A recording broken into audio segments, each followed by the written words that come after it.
दोस्तों, अगर आज दुनिया भर में भारत डिजिटल ट्रांजैक्शन के मामले में एक बड़ा प्लेयर बन के निकला है तो इसका श्रेय यूपीआई को ही जाता है, जिसने करोड़ों भारतीयों की ज़िंदगी आसान कर दी है। और यही वजह है कि दुनिया भर के कई देश यूपीआई को अब एक्सेप्ट करना चाहते हैं और जल्द ही ये फैसिलिटी दुनिया भर के 30 से ज़्यादा देशों में अवेलेबल हो जाएगी। लेकिन अमेरिका यूपीआई का काफ़ी विरोध कर रहा है और कई ऐसे प्लेयर्स भी हैं जो यूपीआई को अमेरिका ही नहीं बल्कि पूरी दुनिया से ही दूर रखना चाहते हैं। लेकिन ऐसा क्यों? यूपीआई की ग्रोथ से कैसे अमेरिका को नुकसान हो रहा है? आज हम इन्हीं सारे सवालों का जवाब इस वीडियो में तलाशेंगे, तो वीडियो में अंत तक बने रहिएगा। अगर आप मेरे चैनल पर नए हैं तो मेरे चैनल को सब्सक्राइब करना मत भूलिएगा। पहले तो ये जान लेते हैं कि यूपीआई का विरोध अमेरिका में कौन कर रहा है। अमेरिका के आम लोग या गूगल जैसी टेक्नोलॉजी यूपीआई का विरोध नहीं कर रही हैं, बल्कि वीज़ा, मास्टरकार्ड, अमेरिकन एक्सप्रेस जैसी कंपनियां यूपीआई का विरोध कर रही हैं। जब भारत में यूपीआई लॉन्च हुआ था तब भी इन कंपनीज ने यहाँ के सरकार से ये शिकायत की थी कि यूपीआई के कारण हमारा बिजनेस बर्बाद हो रहा है। तो क्या है इनका बिजनेस? दरअसल ये तीनों कंपनियां डेबिट या क्रेडिट कार्ड बेचती हैं और जब भी इनके कार्ड से कोई भी ट्रांजैक्शन होती है तो ये उस ट्रांजैक्शन का 1 से 3%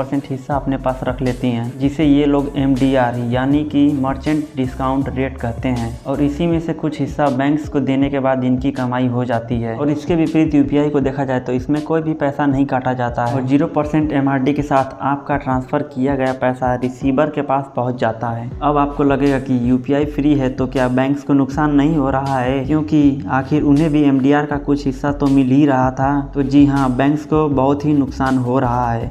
लेकिन इन्हीं नुकसान को चुकाने के लिए भारत सरकार ने उन्हें 1300 करोड़ रुपए दिए हैं ताकि यूपीआई इंडिया में पूरी तरह से फ्री रह सकें। अब कुछ लोग कह सकते हैं कि क्या सरकार को 1300 करोड़ का नुकसान झेलना ठीक रहेगा? तो आपको जानकारी के लिए बता दें कि हर साल बैंक्स की नोट की प्रिंटिंग और उनकी अकाउंटिंग के लिए लगभग 2 से 3 लाख करोड़ का खर्च आता है। लेकिन अब यूपीआई के कारण नोटों की बहुत ही कम जरूरत पड़ती है, इसलिए सरकार को यूपीआई को प्रमोट करने से फायदा ही होगा। इससे सिर्फ भारत को ही नहीं बल्कि पूरी दुनिया को ही फायदा हो सकता है। तो आखिर अमेरिका में ये विरोध क्यों? जैसा कि हम जानते हैं कि अमेरिका एक पूंजीवादी देश है जहाँ पे सरकार में कोई भी बैठा रहे, लेकिन उसे तो वहाँ के बड़े बड़े बिजनेसमैन ही कंट्रोल करते हैं। वीजा और मास्टर कार्ड पूरी दुनिया में फैला हुआ है और यूपीआई से पहले उसके फील्ड में कोई भी कंपटीशन नहीं था। अब इस कंपटीशन के आ जाने से ये लोग बौखला गए हैं।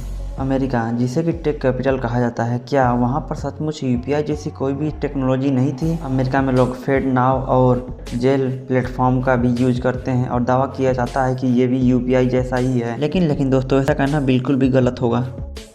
FedNow को इस्तेमाल करने के लिए आपको अपने बैंक के वेबसाइट पर लॉगिन करना पड़ता है, तब जाके कहीं आपकी ट्रांजैक्शन हो पाती है। जेल के साथ तो ये भी परेशानी है कि उससे आप कुछ रजिस्टर मर्चेंट को ही पेमेंट कर सकते हैं और ये भी पूरी तरह से फ्री नहीं है। लेकिन अमेरिका में सिटी बैंक और बैंक ऑफ अमेरिका पूरी तरह से बैंकिंग सेक्टर पर राज कर रही है और यूपीआई वहाँ आता है तो इन बैंक्स को भी इनडायरेक्टली कंपटीशन का सामना करना पड़ेगा। इसलिए बैंक्स लॉ भी ये नहीं चाहती कि यूपीआई अमेरिका में आए। और यूपीआई का विरोध तो पॉलिटिकल भी है। आपको तो पता ही होगा कि इंटरनेशनल ट्रेड के लिए सभी देश स्विफ्ट नेटवर्क का प्रयोग करते हैं, जिससे कि सारी ट्रांजैक्शंस अमेरिका से ही होके गुजरती है। अमेरिका को ये फायदा होता है कि वो किसी भी देश को बैन करने की धमकी देकर अपनी बात मनवा लेता है। इस बार यूक्रेन युद्ध में अमेरिका ने रूस को स्विफ्ट से बैन कर दिया था तो रूस अपने सारे पैसे को एक्सेस करने में फेल हो गया था। इससे केवल रूस को ही नहीं नुकसान हुआ, जब भारत रूस से तेल खरीदना चाहता था तो उसके लिए भी भारत को स्विफ्ट नेटवर्क से पेमेंट करनी पड़ती। लेकिन स्विफ्ट नेटवर्क से तो रूस बैन था। एक तरह से देखा जाए तो अमेरिका भारत और रूस के रिश्ते में भी दखल दे रहा है। स्विफ्ट नेटवर्क के जरिए ही अमेरिका पूरी दुनिया पे राज करना चाहता है। लेकिन सारी देश की सरकारें जब यूपीआई को एक्सेप्ट कर लेंगी तो अमेरिका को ये कर पाना बहुत ही मुश्किल हो जाएगा। आपका इसके बारे में क्या ख्याल है? हमें कमेंट करना मत भूलिएगा। मिलते हैं अगली वीडियो में, तब तक के लिए बाय।